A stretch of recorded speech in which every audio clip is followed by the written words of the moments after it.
Hey guys, it's Celine. I've got something a little more exciting planned today. Someone like me, a candle. Yes, it is a black candle, which is just more or less accidental because I always buy those and I always recently, have those on whenever I actually burn candles. So it's halfway into August, well over half. Today's the 19th, I think. Yes. And it's already getting darker a bit earlier in the evenings here in the Netherlands. And so that's pretty nice because then it means that as I'm watching telly in the evening, I can also light me a candle and we just have it's a little more cozy. So I'm going to also try out this incense that I bought not too long ago. It's supposed to be a cinnamon incense. Also, it is Black Madonna incense of a brand of some sort. Does it say? La Providence is the brand, I think. So French. Obviously, I bought this in France as I was when I was on my holiday there, where we actually visited Black Madonnas. So all that is pretty much on theme as I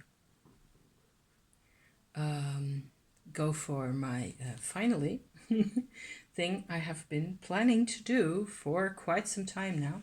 Let me grab the box quickly that I can put the stick in back here. This is one of the most handy types of incense holders, I always feel. You just go sideways like that and there you go. So back here. It actually does have a bit of a cinnamon smell. It's not too bad. It's okay. I've had worse. So yeah, me being critical of my incense. Duh. Because incense is part of my life, and certainly, as I want to do today, go into my past lives. I at this point I don't even know if I said that at the beginning anymore. Because brain not braining. But I've got a lot of notes that I won't be reading out to you because that's really boring. And also, not all of it is like super exciting or relevant. I do have a diagram. I will show you the diagram in a bit. I think a lot of people, unless you're one of a special category of people, for most people or for most people that I meet, okay, just regular people, whether they're witchy in temperament and interests or not, have a real hard time contacting their past lives. It's like a bridge too far. It's so vague, and you often you either get the hyped sensational versions where everybody goes, I mean, this is the Netherlands we're talking about, okay? Nobody believes nothing here unless it has to do with money and real estate. So there you go. It's a tough crowd. So, which I appreciate for other reasons. I'm also Dutch myself, so you just got to live with it. You just got to vibe. I think I've got reasons why actually figured out of my own experience why it's so hard to guess at your past lives sometimes, or for a lot of people. When that's the case, I think I can see why that is happening. Of course, I'm assuming that my experience applies to other people, which you never really know. It's just, you gotta, just hear me out and see what this intel does for you. Maybe it does something. Maybe something goes poof in your brain and you suddenly go like, okay, so maybe I have to go a bit deeper. I've got to go beyond the surface if it's what you're looking for. So I have one reason to keep coming back to my subject, my past lives as a subject matter. One reason. Why would you say that? Well, there's I believe that there is a whole like practical side to your life, your basically your talents, your things you're sort of good at that you can't really explain, or deep personal affinities that you have, which may manifest as actually being able to do something for no reason at all without any training, which is what happened to me, okay, with incense making, hence the connection to incense. There's a connection in here somewhere. I turned out I could hand roll incense sticks like at the second attempt. It was immediate. And I had not done it in my life before. I tend to be fairly, creative with my hands, and I always do things and make things. So I wasn't really surprised. But it was one sort of a signal in my life where this is unusual for a Dutch person to be able to roll incense sticks like off the bat like that. That doesn't make any sense. That's one thing. So that's one sort of a layer to past lives, to the past lives discussion in our lives now, right? What have we got now to show for earlier experiences? So that's what I got from that. I have done several sessions where I tried to sort of call out of the depths the information I need, or the connection that I need with past lives. Over the recent couple of years, I've also done a couple of videos about that. However, nowadays, and it's also why I'm a little more hesitant at the moment. Recently, I've done a whole bunch of inner energy work with my inner heat practice, which leads to me basically undoing the depersonalization issues that I was having. And that's a whole separate video. It's a whole big ass thing at the moment, because it turns out that shit is everywhere. It's inside me. I cannot turn a corner without running into my own depersonalization again, which is kind of a nightmare sometimes. Also making really good progress. What that means is that as I call that now, as I repersonalize, as I become the person who I was supposed to be all along, underneath all the trauma and whatever else I got stuck under, I start to redefine my whole self-awareness is redefining itself, if that makes any sense. So it's very confusing at times. It's also it feels really good. It means a lot of inner child work all the time, which is this life. See how it all ties together? And as I do that, everything in here, it's basically doing a lot of Kundalini yoga in here, like heart and thymus area and all that. Grr, it just goes on, and I keep thinking, this is me done here. I have done like 95% of my process. I should be more or less finished by now. No. There's next week, it's kaboom, everything comes falling down again. But there's still a rebuild happening with all the reclaim and all the emotional work that is involved in there, and cards and astrology and everything. I use everything I can lay my hands on to make to go forward, to make sense of things. So it turns out you get a different perspective on the past lives experiences that you may have gained, that I may have gained, during those meditation sessions that I did. Once my heart chakra, my heart area is becoming more and more active, things look different. And also not. It's very consistent. So let me get to the consistent bits about my past lives, okay? One problem that I have with my past lives is that what I think consistently shows up for me.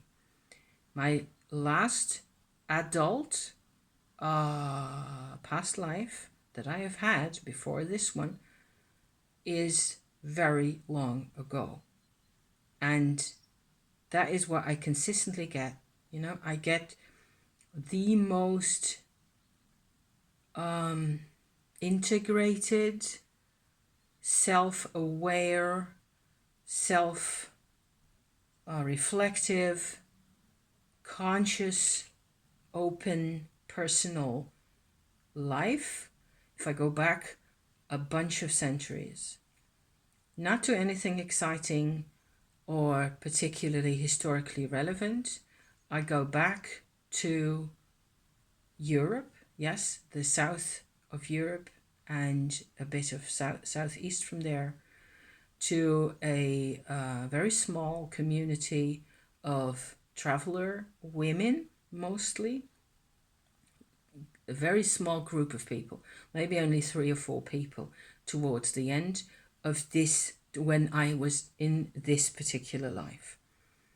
The interesting bit is that there's 2 interesting bits that I personally really sort of enjoy when I go over this stuff in my head. The one is that after this life, I have actually what I call incarnated. I have come to the planet again and again after that, but they have been really short little lives, it seems like. It seems to me like I was trying so hard to come back to this planet. I was very motivated, apparently, here I am, you know, to become this person that I am today. So I tried again and again and again. I have no idea how many times, a dozen times, I think, at least. Between then, the traveler woman who died giving birth in prison to a child, and they died together, and it was horrible. Okay, I'm just drama alert here. It was a flaming nightmare, and I'm not surprised. I don't want to, you know, there's aspects to this little episode there that I don't really want to see. There's other weird things is that each time I go back to that very episode, that very event at the end of her life, what I get is a boost in my heart. It is amazing. It is just so beautiful. It's like she recognizes me still, you know, and I recognize her, obviously, you know. So there's that. So the one exciting bit is that I was so motivated to come back that I kept incarnating until I got around to incarnate with my parents, about whom I've talked a lot on my channel, where there's a whole lot of weirdness going on and really extraordinary, strange synchronicities with these people. Astrologically, especially, it's like, what the hell can you possibly mean by making this kind of charts for people? You know, it's kind of scary as well. That's the one thing. The other thing that I think is exciting and interesting about this story is that as I go back to her in what I keep calling the 14th century, but it may have been earlier, it may have been the 13th or the 12th century, but somewhere around those, you know, the Middle Ages, in the Middle Ages, she was already in a small group of people, not part of any community where she lived, really, except with those family members. Her mother, I think, was there, her sister or two, maybe a couple of little kids. You know, that's the kind of situation you have to imagine for that. However, where I have had to, you know, sit and meditate my ass off for an hour and a half at the same thing, on and on and on, just to get at her level, I can see how she and her mother or her parents, her people, going back in time, had way easier access to their past lives because they lived with people of their actual tribe. and I don't mean their family. They had a tribal consciousness, which part of which was past lives consciousness that they just could tap into, like a whole thing. So I made a diagram. Here's my diagram. I hope I can show this to you. It's in my big ass grimoire that I've shown before. So you see a whole bunch of scribbles here, obviously. There's a green spiral, as you can see. The end of the green spiral, where there's a dark spot over here, that is the life I was describing just now. That's the end of my traveler woman's life. And the green spiral is the sense that I know where I need to look to find my past, my previous life, because there's a whole strong field that these people lived in, going back ages. That's the whole spiral. It goes back centuries and centuries before that, of people just thinking past lives are just part of your experience.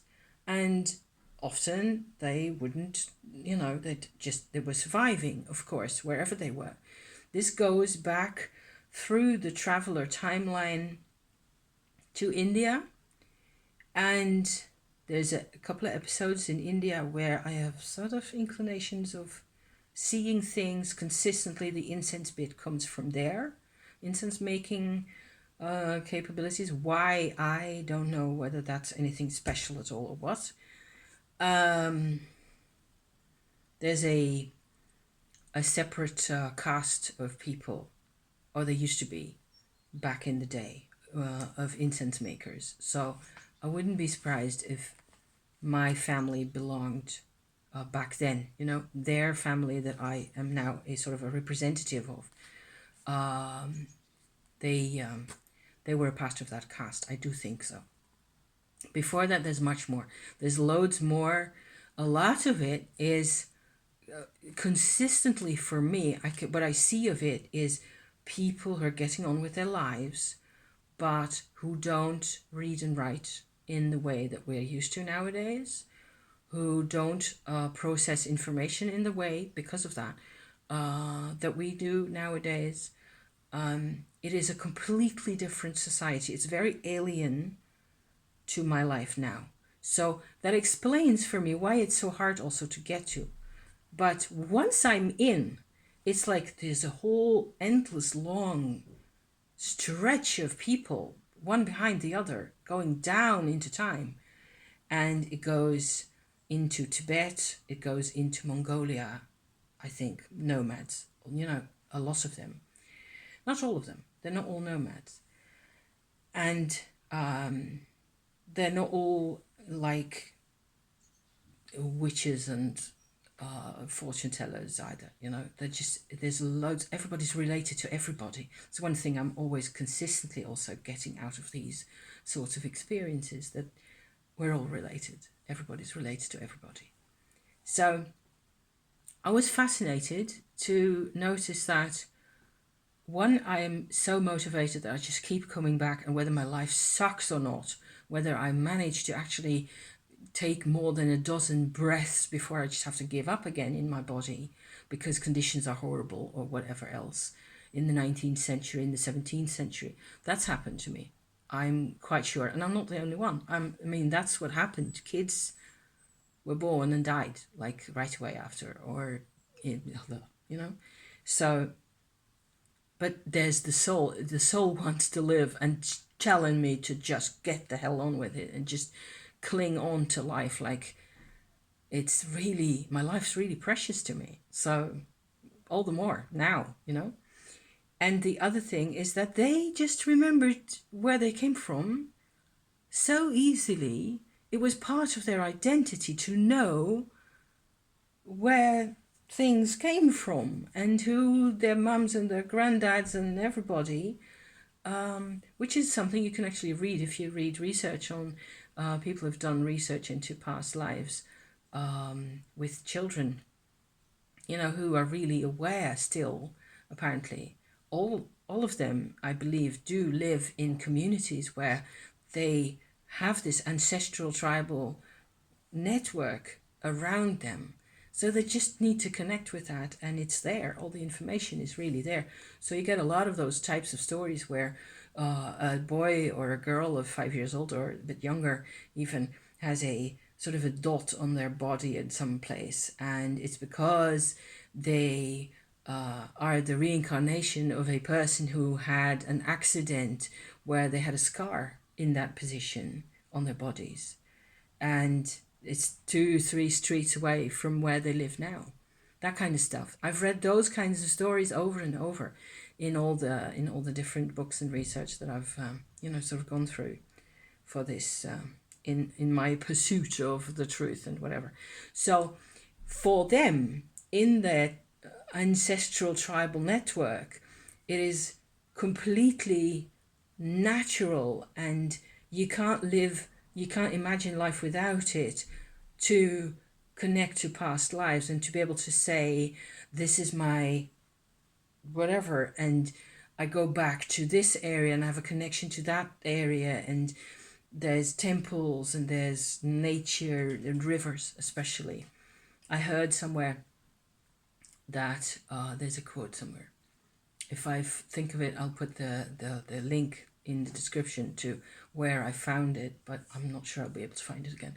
How in India there's sort of a it's not a theory, it's just an idea that if you are born too far away from the river that belongs with your tribe, then you reincarnate as a ghost. And so you lose exactly this. It's like it is the exact truth of what I'm trying to say. I am a ghost. I am a Dutch remnant of a ancestral history that I have no clue about except in this way. And so if this is true for me, then it might work the same for a whole lot of other people, that you just you migrated too far from your ancestral river and your ancestral grounds to be able to have the easy connection, the easy field of, I can just go into this mind state and it all comes to me. And I can literally look into time and see previous incarnations of me that I have been a part of, participating in things, in whatever, in festivals, in experiences, working the land, all that, doing pilgrimages and stuff like that is what I imagine. It's very easy for me to imagine all sorts of things, but that is not consistently what I trust, as past lives information for me. I've always had to sort of pare it really down because my imagination would just go foaming out of the top of my skull with all sorts of million images and ideas. And I can get really carried away with that kind of thing. So no, we're not doing that. We're just, trying to find, because I was also so bloody interested in all this, because of there's a irreplaceable sense of when you meet you going back in time. I think that is just worth it. Just already only doing that is incredible to experience that, because they then